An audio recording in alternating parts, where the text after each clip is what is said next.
Tai kažkur tai nutrūko, ties 47 minutėm, labai įdomus skaičius, reikės patikrinti.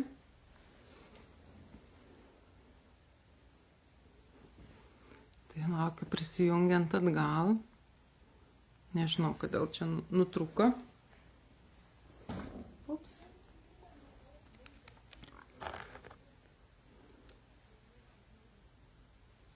Triorosomos magentos.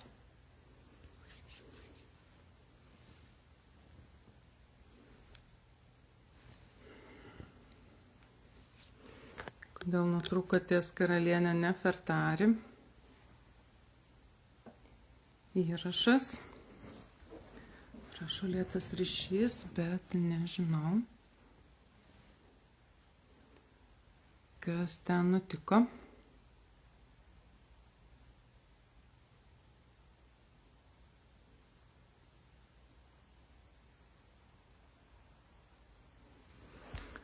Gerai, pasižiūrim. Po truputį grįžtam, nežinau, kodėl nutrūko, kas ten nutiko. Bet aš grįžtu, kas žiūrės toliau įrašą, tai turbūt su Abu Simbelio šventyklom ir baigiam. Apie moterišką ir vyrišką balansą, apie galią didybę, apie švelnumą ir visą kitą. Tai keliauju toliau prie klausimų. Kas jungiatės, tai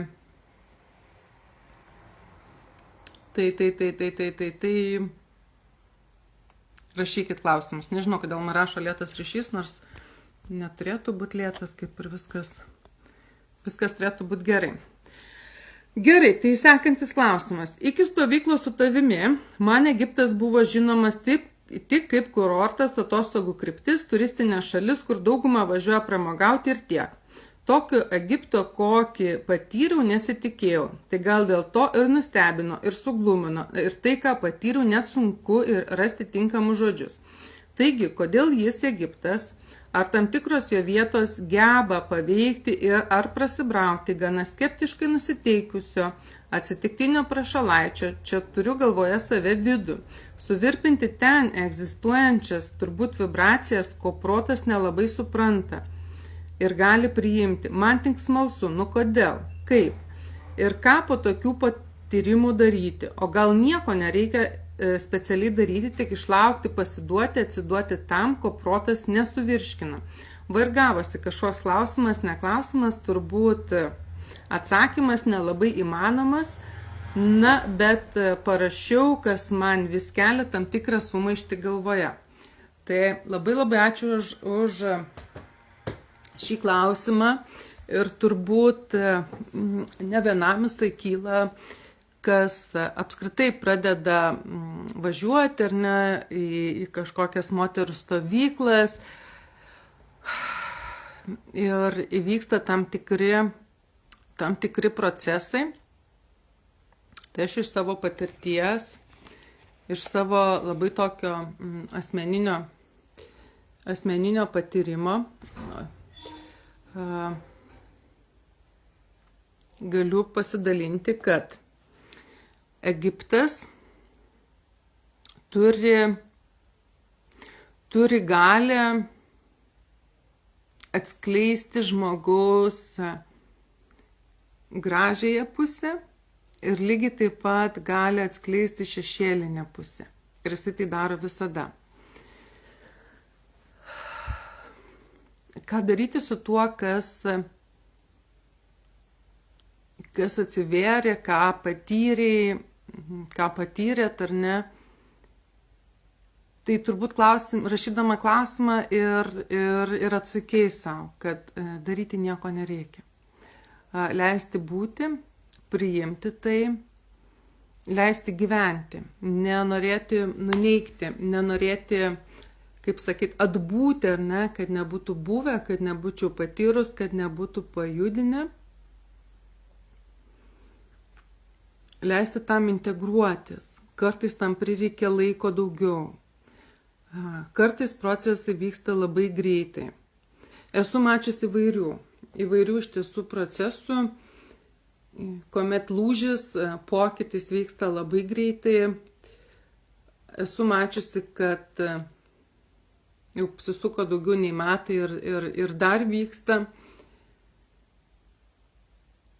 Tai iš esmės, pirmiausia, tai neneigti ir leisti tam būti, leisti tam gyventi. Su tuo, kas iškilo, ką pamatei, su kuo susidūrei. Ir neneigti. Dažnai Egiptas iškelia labai įdomius tokius seksualinės energijas. Moters seksualinė galė, jėga, potencialą, tai, ką moteris savyje intimume, santykėje su savimi, su partneriu, su vyru neigia arba neturėjo daug metų ar ne kažkokio partnerio. Ir Egiptas iškelia. Egiptas ištraukia ar ne tai, ką moteris slėpė savyje, ko nepriėmė. Ir mūsų krašte, Lietuvoje, tam krikščioniškam krašte, nebijokim, tai kad nebijokim, galvoju, koks čia žodis tiktų, yra gėda, yra baisu, yra kalbėti apie seksualumą, apie seksualinę energiją, apie aistrą, apie fizinį malonumą. Ir kaip taisyklė, Egiptas tai ištraukia, iškelia, parodo, kokia iš tiesų moteris yra savo viduje, kiek joje yra tos aistros, galios, seksualinės energijos, flirto, mėgavimosi, malonumo, pasitenkinimo, ko čia Lietuvoje neleidžiama tam gyventi, tam būti, tokias taisyklės. Ir toje šalyje mūsų moteris atsiskleidžia. Ir po to tikrai nebūna lengva ir paprasta grįžti ir gyventi su visu tuo, kas išlindo, kas iškilo, kas pasirodė. Bet aš labai kvieščiau to neneigti ir leisti tam būti, leisti mėgautis, leisti savo mėgautis savo kūnu, patirti malonumą, mėgautis maistu, mėgautis, kada tau asistuoja, kada tau patarnauja, padeda. Mes labai sunkiai su tuo, aš tikrai labai matau, kuomet atvažiuoja moteris ir turbūt kokią pusę stovyklos nori viską reguliuoti, tvarkyti taip, kaip būtų pripratę, viskas čia tai pagal taisyklės, kada jos atsipalaiduoja ir leidžia tiesiog tai tiekmei būti, tai energijai būti, tam asistavimui būti, pasitikėti vyru, iš esmės vyru, plačiaja prasme, leisti jam daryti, leisti jam būti vyru. Šitą momentą moteris patiria ir po to labai sunku būti su tuo čia grįžus. Ir man taip pat. Va, tai ką daryti, nedaryti nieko. Tiesiog leisti savo būti tame, priimti. Va. Ir turbūt labai tema kitas klausimas, kurį parašė moteris. Kodėl egiptiečiai negerbė europiečių? Su daug klaustukų. Tikslas pasinaudoti jomis. Prisipažinsiu, aš irgi iš pradžių taip galvojau. Pirmus kartus, kuomet važiavau, kuomet skridau į Egiptą, aš irgi taip galvojau. Ir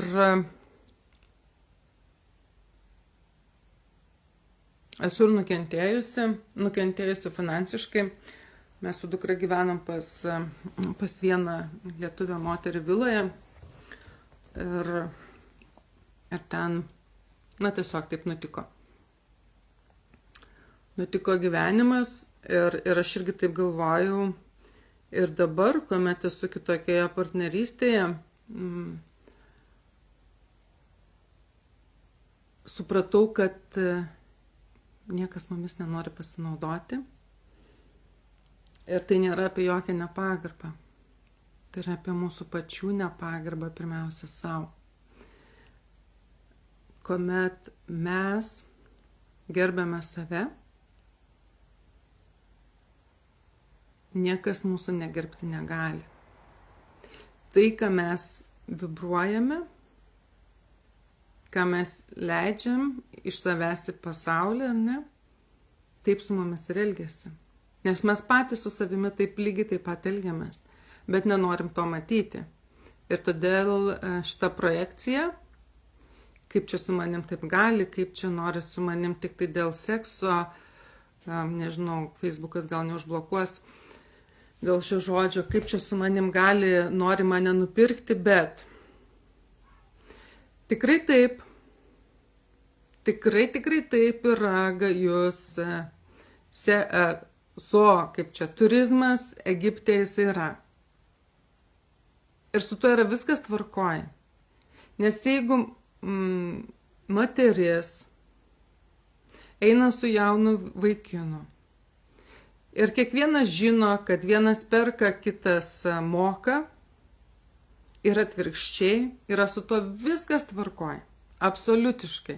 Ir yra labai faina, kad vienas gauna malonumą, kitas gauna kitą ir yra viskas tvarkoj.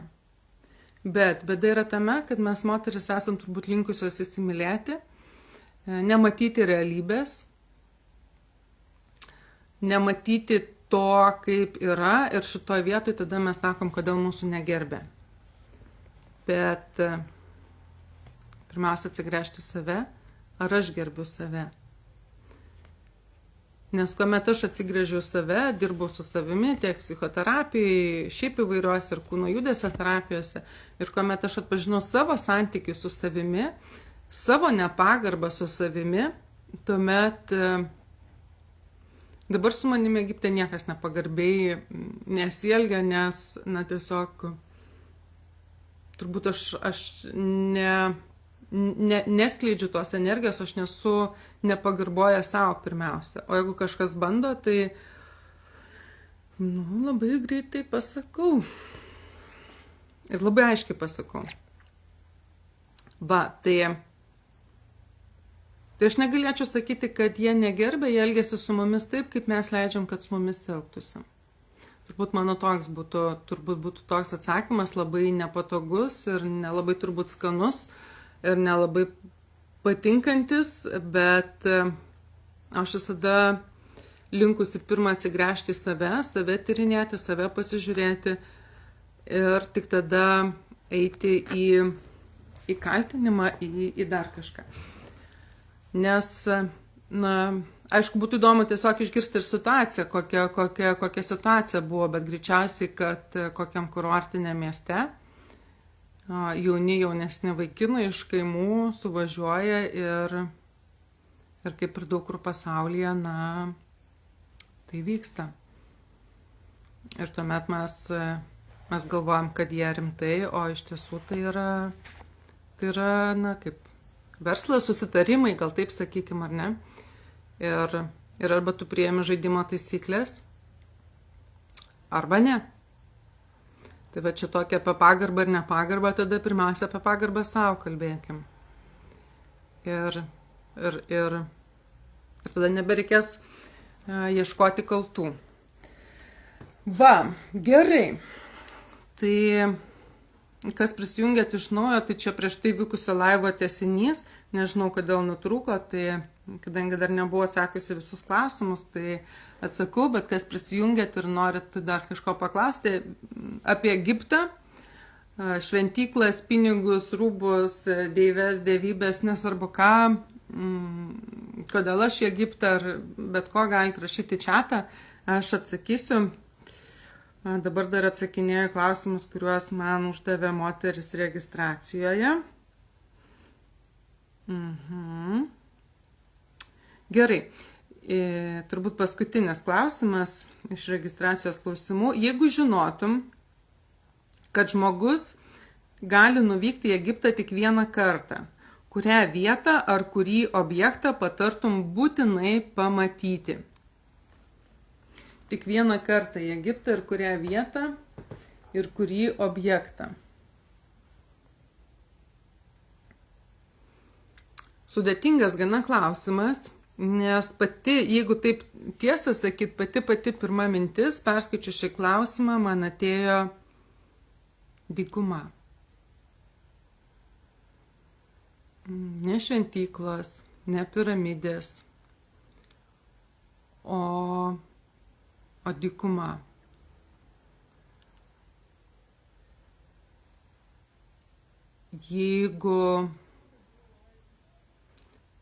Jeigu aš mačiau įvairius procesus moterų šventyklose, valymosi, verkimo, na visko, iš tiesų daug įvairių dalykų,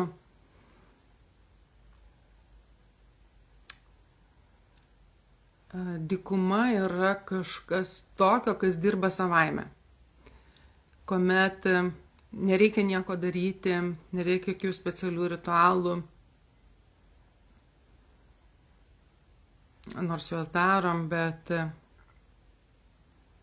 dykuma turi kažkokią paslaptingą galią, paslaptingą jėgą, savo taisyklės, savo gyventojus.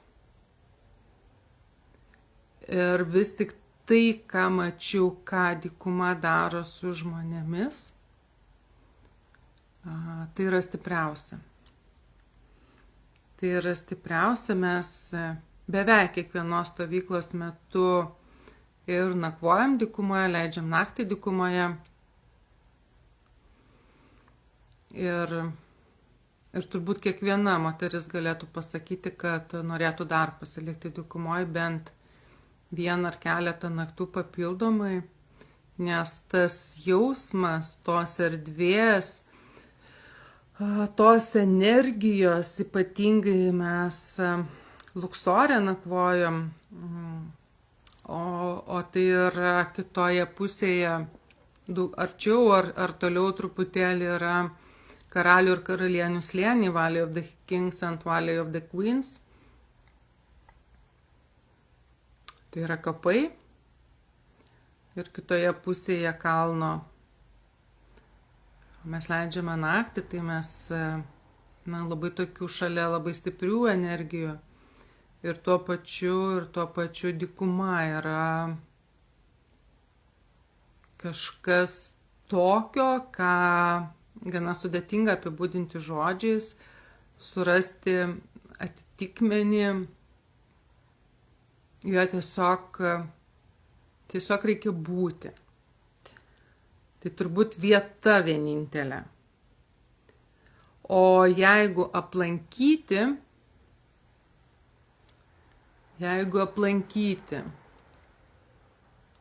ir būsi vieną kartą,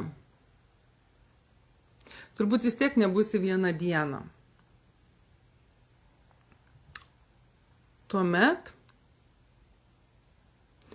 sakyčiau, Luksore must yra aplankyti privalomą Karnako šventyklų kompleksą, didžiausią pasaulyje šventyklų kompleksą. Nueiti į Deivės Sechmet šventovę. Iš tiesų, tai ten dievo Patach, Sechmet vyro šventovė. Mut, Deivės Mut šventyklą. Aplankyti čia viskas yra Karnako šventyklų komplekse, Deivės Hatšepsut raudono granito šventykla. Ir eiti anksti ryte. Eiti labai labai anksti ryte, kuomet dar nėra suvažiavę turistų pulkai, grupės. Tai viena. O kita, būtinai nuvažiuoti į Dendero šventyklą, į Deivės Hathor šventyklą, į, kaip jau sakiau, muzikos, meilės, šokio, girtuoklystės, puotos, Deivę motiną, Deivę, kuri išgelbėjo Izidės ir Ozyrio sūnų Horą, pamaitindamas Kamor medžio pienu. Labai plačią, labai didelę, labai galingą deivę, kuri turėjo visą savo erą, jaučio erą, manoma, kad priklausė deivei Hathor, nes įvaizduojama buvo iš pradžių kaip karvė, po to su karvės galva ir galutinai liko su karvės ausimis. Ir vienintelė deivė, kuri vaizduojama profiliu skulptūrose, niekada šono nepamatysi. Tai Dendero šventykla. Ir dabar jau yra atidarytos oficialiai kelios kriptos ir papildomai bilietą turi pirkti, jeigu nori aplankyti tiek į antrą aukštą, į labai tokią siaurą kriptą, kurią, toks išliuoži tiesiog. Ir apačioje kripta buvo kažkada, kad tik tai susimokėjęs ten sargybiniams galėjai jas nueiti, dabar jau gali nueiti oficialiai. Tai turbūt šitos vietos aplankyti, jeigu vienintelį kartą į Egiptą. Galbūt dėl to, kad mano meilė Egiptui prasidėjo Luksore. Mano meilė Egiptui prasidėjo Luksore ir man Luksoras yra mano namai, mano širdies namai, mano meilė, mano viskas. Man atrodo, kad aš ten kiekvieną kampą daugiau mažiau žinau, žmonės mane pažįsta ir esu susiskaičiavusi, dabar bus 13 viza į Egiptą. Tai dar turbūt iki stovyklų nuskrisiu, o stovyklos bus, dar galiu vieną žmogų priimti spalio 18-25. Stovykla, moterų stovykla, tai išstrigo dabar pavadinimas, moterų šventyklų keliais, man rodos dabar taip vadinasi. Ir kita lapkričio 29 gruodžio 6, tai sekant deivės Izidės ir Eglės Žalčių karalienės mitais. Man labai gražiai šie mitai susisiejo savo tokiais giluminiais, pasąmoniniais kodais. Tai stovykla, tai šita stovykla dar 3 vietos yra ir vasario mėnesį į Kairą. Ir bus 2 naktis baltoje juodoje dykumoje. Man dykumas yra mano stichija visiškai. Ir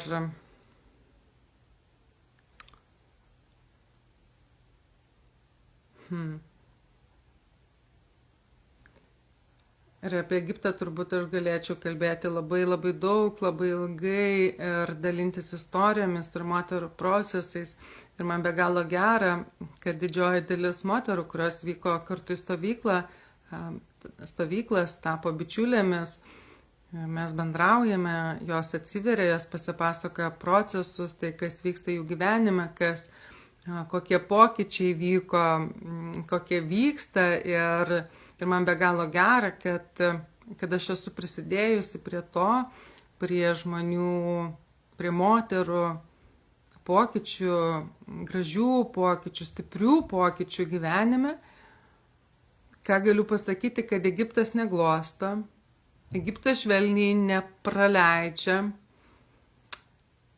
Egiptas stipriai tiek šešėlinės, tiek gražiasias teigiamas pusės atveria. Tai yra ta šalis, kuri negailestinga truputėlį yra. Ir aš nekartą galvojau, kodėl. Ir vis tik, žinot, senovės egiptiečiams ir dabar iš tiesų nebuvo lengva išgyventi dykumoje, būti priklausomiems nuo Nilo. Ir vasarą Nilas patvinsta ir nežinai, kokio dydžio potvynis bus ir tai gresia badu. Pastatyti tokią civilizaciją, sukurti tokią civilizaciją, tokias šventyklas, tokias piramidės, ar ne? Ir kiek yra atkasta ir kiek nėra atkasta dar. Reikėjo išminties. Reikėjo didelės vidinės išminties, didelės vidinės galios, didelio resurso, tokio laukinio, negailestingo, gana griežto ir turbūt apie tai ir yra Egiptas iki šiol. Ir jeigu, kaip moteris klausia, kodėl negerbė, tai Egiptas gerbė, bet labai griežtai, drastiškai. Ar jeigu mes esam pasiruošę atsigręžti save, pamatyti save, susitikti su savimi akis į akį, pamatyti savo skaudulius, išleisti savo, tikrai žinau, kad kiekvienoje moteryje mačiau, turbūt kiekvienoje seksualinė, ta aistringa, flirto, pasitikėjimo energija, tai Egiptas yra tau. Ir Egipto kodai yra labai labai įvairūs. Ir labai platus, ir labai skirtingi, ir tokie nevienareikšmiai, daugiasluoksniai. Ir tikrai labai kviečiu patirti Egiptą su manimi. Po video įdėsiu nuorodas stovyklų ir jau ruošiu sekančias. Tai kam tinka mano šita meilė šitai šaliai, žmonėms, kultūrai, senovės Egiptui, islamo religijai, tam, ką duoda ta šalis, tai tam, ką atneša šita šalis ir tai, ką aš galiu duoti, ką galite gauti per mane, labai kviečiu prisijungti, nes aš tiek pilna to šalies energijos, to šalies galios, erdvės. Labai noriu dalinti su kiekviena. Nes realiai aš gyvenu tą šalim, aš sapnuoju, aš skaitau, aš esu šitame sraute. Kaip tik šiuo metu verčiu Izidės ir Ozyro mitą. Galėsiu pasidalinti, kuomet išversiu lietuvių kalbą. Nes šito mito iš tiesų nėra niekur užrašyta viso. Nuo pradžios iki pabaigos kaip mito. Ir šioje knygoje yra surinkta informacija iš įvairių šaltinių ir sudėta į vieną. Nes nebuvo tiesiog užrašyto jo tokio kaip mito.